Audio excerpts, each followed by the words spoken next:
అన్న ఇప్పుడు చంద్రబాబు గారు అయితే ఏదైతే వరద బాధితుల్లో నష్టపోయిన ఇండ్లకి నష్టపోయిన వాడికి 25,000 మొత్తం మునిగిపోతే కొద్దిగా మునిగిపోతే 10,000 ఇవ్వడం అయితే ప్రకటించారు నిన్న. 2 రోజుల్లో క్లారిటీ ఇస్తామని చెప్పేసి అన్నారు. ఒకవేళ అవి ఇస్తే ఎలా ఉపయోగపడతాయి అంటారు మీకు? చాలా మంచి నిర్ణయం తీసుకున్నారు ఆయన, పెద్ద ఆయన చాలా బాగా అసలు చక్కగా.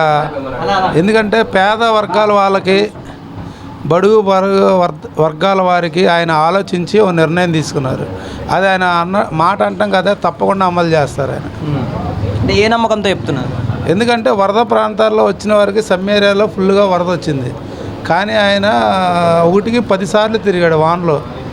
అలాగే ఫ్లోటింగ్ ఫుల్గా 5 అడుగుల లోతు ఉన్నా సరే 4 అడుగుల లోతు నీళ్ళల్లో ఆయన తిరిగాడు. వయసు సైతం లెక్క చేయకుండా ప్రజల కోసం ఎప్పుడు పోరాడుతూ, ఆయన ఆరోగ్యం కూడా లెక్క చేయకుండా వరదల్లో బాగా తిరిగి పేదవాళ్ళకి చాలా సహాయం చేశాడు అన్న. ఇప్పుడు వాహన వాళ్ళకి కూడా 10,000, అంటే ట్యాక్సీలు, ఆటోలకి వీళ్ళకి 10,000 ఇస్తామన్నారు. అలాగే బైక్ వాళ్ళకి కూడా 3,000 ఇవ్వటం అయితే చెప్పారు. దాని మీద మీరేమంటారు? అంటే ముందు గృహాలు ఉన్న వాళ్ళకి ఇప్పుడు డబుల్ కాట్ మంచం కానీ, ఫ్రిడ్జ్ కానీ, కూలర్ కానీ ఇవన్నీ ఇళ్లల్లో చాలా వరకు నష్టపరిహారం జరిగింది. వారందరికీ 25,000 ఇస్తామని ఆయన అమలు చేశారు. అది చేస్తాడని మేము నమ్ముతున్నాం. అలాగే ఆటో వాళ్ళకు కూడా చాలా నష్టపరిహారం, చాలా విధంగా నష్టపోయారు, వాళ్ళకు కూడా ఇవ్వాలని కోరుకుంటున్నాం.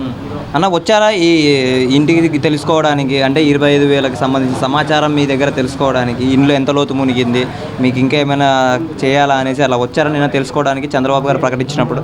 వచ్చారు బెదరు, వచ్చి అన్నీ రాసుకొని ఇంటింటికి రాసుకొని వెళ్ళారు. అంటే ఏమేమి మీ దగ్గర ఎలాంటి ప్రూఫ్లు తీసుకున్నారు? అంటే ఆధారా ఏంటి అసలు?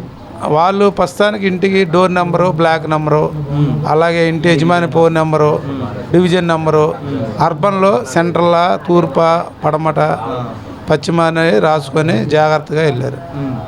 అన్న మళ్ళీ వరద సమయంలో ఎలాంటి ఫుడ్ అందించారంటే మీరేం చెప్తారు? ఇక్కడ ఫుడ్ చాలా బాగా అందించారండి, చాలా బాగా చేశారు. ఎందుకంటే ఎదర ఎంట్రన్స్ కాబట్టి ఇక్కడ వచ్చిన లారీలు కానీ, ఫుడ్ కానీ, పాల ప్యాకెట్లు కానీ, వాటర్ ప్యాకెట్లు కానీ, పిల్లలకి బిస్కెట్ ప్యాకెట్స్ కానీ చాలా బాగా ఇంటింటికి అందజేశారు. ఫ్రూట్స్ కానీ, అలాగే రేషన్ బియ్యం కానీ అన్నీ బాగా చేశారు. మళ్ళీ వైసీపీ ప్రభుత్వం వాళ్ళు ఫుడ్ అందలేదు ఇక్కడ అని చెప్పేసి కూడా కొంతమంది చెప్పారు కదన్న, వాటి గురించి మీరేమంటారు?